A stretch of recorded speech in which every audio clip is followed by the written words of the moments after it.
Hello guys, welcome back to this tutorial. Today I'm going to show you how you can add a second Apple ID to your iPhone device. These steps are really necessary to follow, so please don't skip any part of this video, okay? First, go to settings.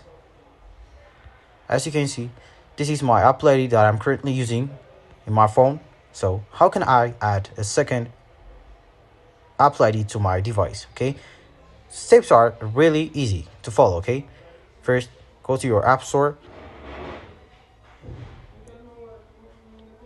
and all you have to do is sign out your Apple ID from your App Store account, okay?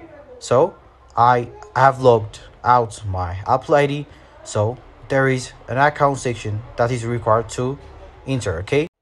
And now I'm going to add my secondary Apple ID to this.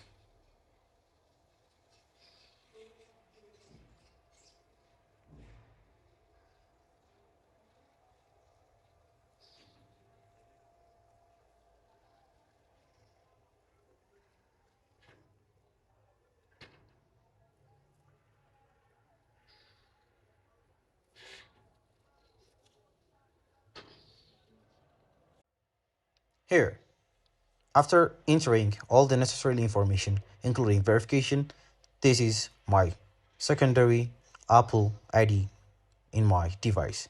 This is how you do it. Thanks for watching. And if you found this video really helpful, please leave a like button again and subscribe our channel. Thanks for watching.